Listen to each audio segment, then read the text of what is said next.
So let me start by saying this. If you told me 5 years ago I'd become a regular at swing parties, I would have laughed so hard I'd probably spill my latte. I mean me. A shy girl who used to avoid eye contact at yoga class. But life has this funny way of sneaking up on you, doesn't it? 1 minute, you're swiping through Bumble, wondering if you'll ever find a guy who doesn't list Gym Rat as his entire personality. And the next, you're RSVP'd to events where the dress code includes lingerie. My journey began innocently enough. Or as innocently as these things can.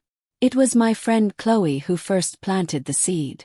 Chloe, my ride or die, who's basically the love child of a Pinterest board and a tequila shot. She has this talent for dragging me into situations I'd normally avoid like gluten at a bakery. And let me tell you, she was persistent. "Come on, babe," she purred over brunch one Sunday, her mimosa glinting in the sunlight. "It's not like you're signing a contract in blood. Just go, mingle, live a little." Mingle. Live a little. I wasn't sure what kind of mingling she had in mind, but curiosity got the better of me. I mean, what's the worst that could happen? Famous last words, right? Fast forward to Friday night, and there I was, standing outside an upscale loft in heels that were already giving me blisters. The place was buzzing with that peculiar mix of mystery and anticipation. I'd imagined something out of a steamy novel. Low lights, soft music, maybe a little awkward small talk. What I got was, well, mostly that, but with a side of jazz music that was too smooth for comfort. Inside, it was like stepping into another world. Everyone was ridiculously attractive in that I drink green smoothies and know my angles way. The vibe was casual, almost annoyingly so, like they'd all been doing this since they were toddlers. Me. I was clutching my glass of wine like it was a life vest on the Titanic. The first hour was a blur of introductions and flirty laughter. Chloe, bless her extroverted soul, flitted from group to group, leaving me to fend for myself. I met a guy named Brandon who had a jawline so sharp I half expected it to be a weapon, and a woman named Ava who looked like she could sell ice to a penguin. They were nice enough, but the whole time, I couldn't shake the feeling that I'd accidentally wandered into a private members club without knowing the secret handshake. And then it happened. A man approached me, tall, charming, with a voice like melted caramel. He extended his hand, and before I knew it, we were chatting about everything from travel to why avocados are the Beyoncé of fruits. For a moment I forgot where I was. Forgot that the room was slowly heating up with an energy I couldn't quite place. But then Chloe swooped in. "Having fun?" she asked, her eyes sparkling with mischief. She didn't wait for my answer. "Good, because things are about to get interesting." And blinked. Interesting how? Before I could ask, the lights dimmed slightly and the room shifted. Conversations became hushed, movements slower. I felt the air grow thick with something I can only describe as anticipation wrapped in silk. "Just go with the flow," Chloe whispered, her tone far too casual for my liking. Go with the flow. Easy for her to say. She was practically a professional at this. Me. I was a wide-eyed newbie trying not to hyperventilate into my wine glass. But you know what? Against all odds I did relax. I let myself laugh, flirt, and even dance a little. There was something oddly liberating about the whole thing, like shedding a skin I didn't even know I'd been carrying. And while I wasn't ready to dive headfirst into whatever flow Chloe had mentioned, I could see the appeal. These weren't just parties. They were a kaleidoscope of human connection, messy and beautiful all at once. As the night wound down, I found myself on the balcony, staring at the city lights and wondering what I'd gotten myself into. Part of me was terrified, sure. But another part. That part was curious. Excited even. Little did I know, this was only the beginning. Alright, let's pick up where we left off. After that first swing party, I swore I'd only go to one more. Just one more, I told myself. You know, for research purposes. For life experience. For a good story to share over brunch. But let me tell you, just one more is a slippery slope. Before I knew it, I was saying things like, well, there's this other party happening next weekend. And suddenly I was a regular. Let's be real though, swing parties aren't what people think they are. At least not all of them. Some are like high-end cocktail events with better lighting and flirty undertones.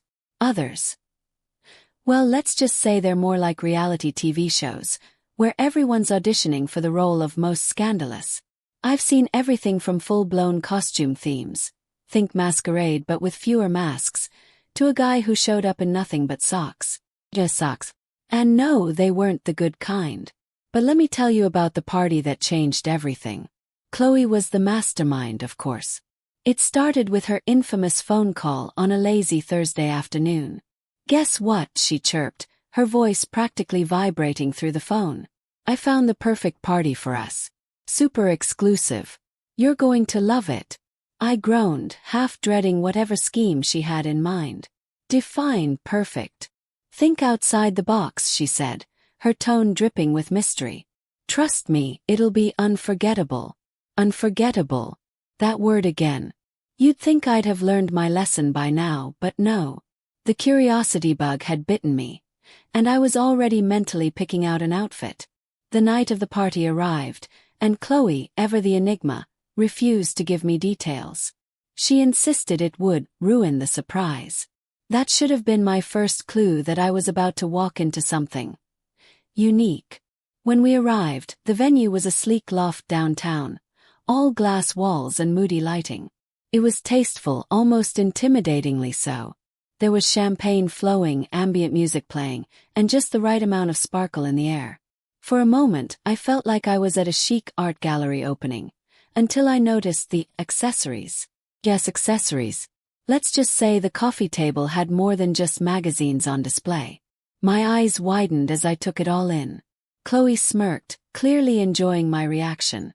"Relax," she whispered. "It's all in good fun." Good fun.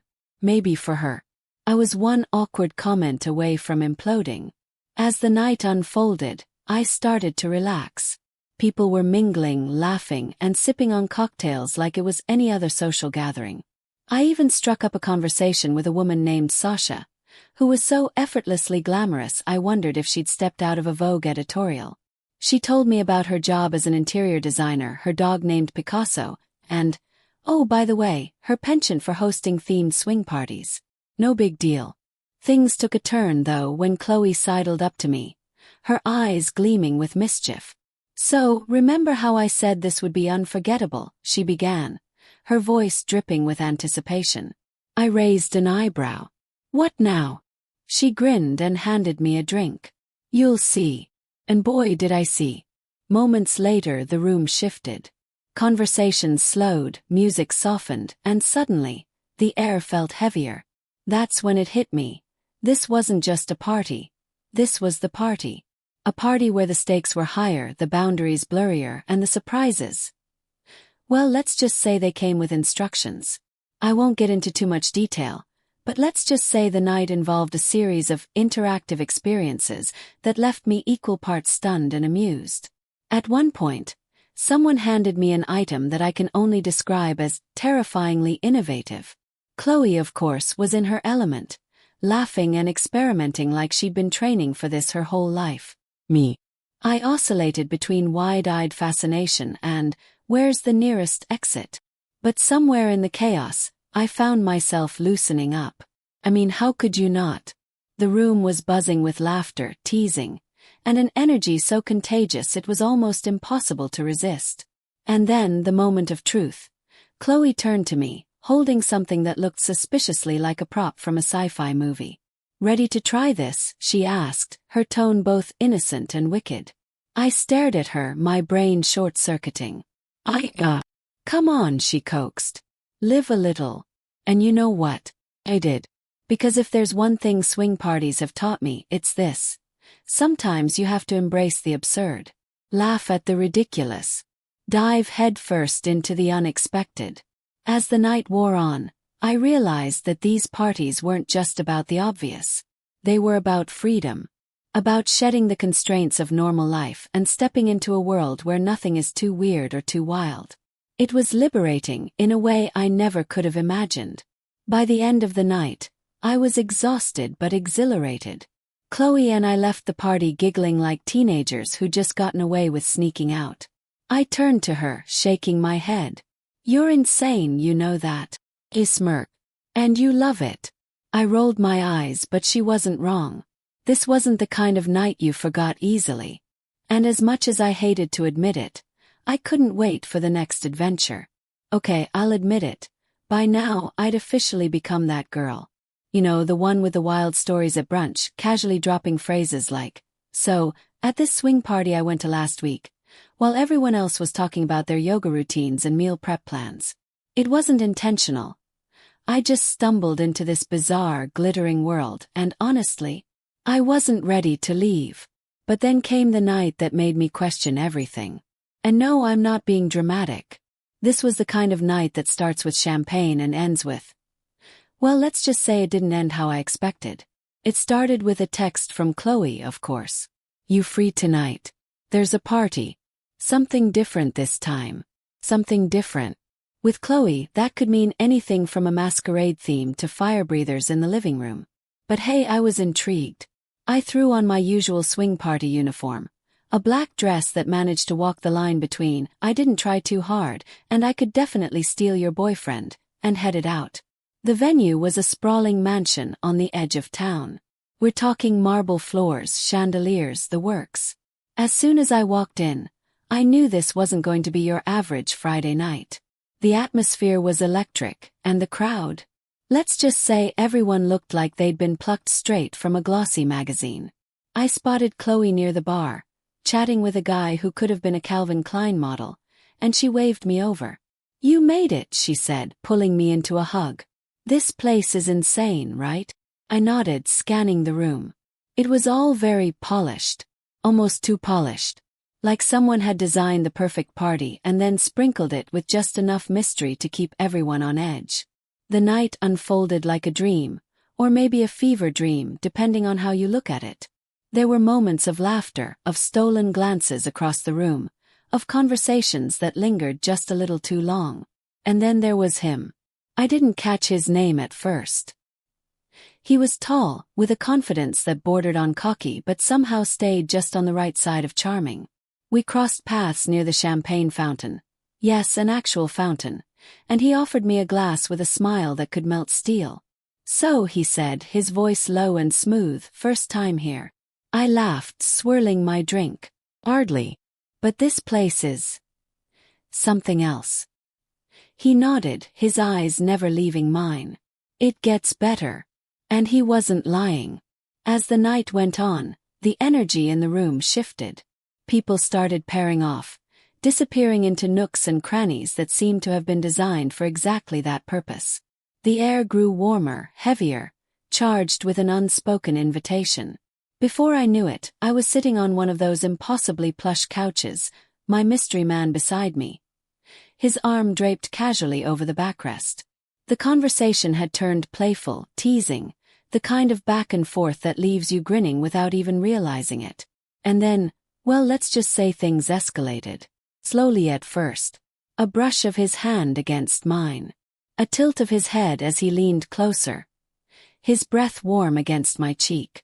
The room seemed to blur around us, the laughter and music fading into the background as if the universe had decided to hit pause on everything except this moment. What followed was intimate. Not in a rip-your-clothes-off kind of way, but in that electric, skin-tingling way where every touch feels magnified, every glance loaded with 1,000 unspoken words. We were close, closer than I'd let myself be with anyone in a long time, and it was both thrilling and terrifying. I could feel the world shrinking to just the two of us, the rest of the room a hazy backdrop to this strange, unexpected connection. It wasn't just about the physical, it was the energy, the way he made me feel seen in a room full of people. And for a moment I let myself forget everything else. Forget the doubts, the hesitations, the little voice in the back of my mind that kept asking, "What are you doing?" But of course life has a way of pulling you back to reality. The moment was interrupted by Chloe, who appeared out of nowhere, her cheeks flushed and her eyes sparkling. "You have got to come see this," she said, grabbing my arm and dragging me away before I could protest. I glanced back at the man on the couch, who smiled and raised his glass in a silent toast. And just like that, the spell was broken. Chloe led me to a room at the back of the mansion, where a small crowd had gathered around what I can only describe as a very elaborate setup. Without getting too specific, let's just say it involved some unconventional equipment and a lot of creativity. People were watching, laughing, some even participating, and for a moment I just stood there, caught between fascination and disbelief. "Come on," Chloe whispered, nudging me. "Live a little." Her words echoed in my mind, and for a split second I considered it. But something held me back. Maybe it was the lingering warmth of my mystery man's touch, or maybe it was the realization that I didn't have to prove anything to anyone, not even myself. I smiled at Chloe and shook my head. "Not tonight." She rolled her eyes but didn't push. "Your loss," she said with a grin, disappearing back into the chaos. I wandered back to the main room, my heart still racing from the whirlwind of the evening. The night wasn't over, but I knew I'd had my fill of surprises. As I stepped outside for a breath of fresh air, I couldn't help but smile. This world was wild, unpredictable, and sometimes overwhelming, but it was also undeniably alive. And for now that was enough. Let me tell you, after that night at the mansion, I thought I'd seen it all. I mean, what could possibly top champagne fountains, mystery men, and Chloe dragging me into a room full of, let's call them, interesting contraptions. But as life would have it, the wildest chapter was still waiting for me. And this time it wasn't all fun and games. It started with Chloe, as it always did. She called me up one lazy Saturday morning, her voice brimming with excitement. "There's a new party tonight," she said, not bothering with pleasantries. "You have to come." I groaned, pulling the blanket over my head. "Chloe, I need a break. My social battery is dead." "Don't be dramatic," she shot back. "This one's different. Trust me." Those two words, "trust me," should have been a red flag. But Chloe had a way of making the absurd sound irresistible, and before I knew it, I was back in front of my closet, debating between outfits. This time, the party was at a private club, a sleek, modern space with soft lighting and velvet furniture. It had the kind of ambience that whispered, "You're about to do something you can't tell your parents about." Chloe was practically vibrating with excitement as we walked in, and I couldn't help but feel a tiny thrill myself. After all, these nights always promised a story, even if it came with a side of regret. The crowd was smaller than usual, mostly women, which struck me as odd. But before I could ask Chloe about it, she'd disappeared into the sea of people, leaving me to fend for myself. I wandered toward the bar, feeling a little out of place, when a cheerful brunette named Jessie struck up a conversation. "So, is this your first time at one of these?" she asked, her tone friendly. I laughed nervously. "Not exactly, but this feels different." She nodded knowingly. "It's a special theme tonight. You'll see." Special theme.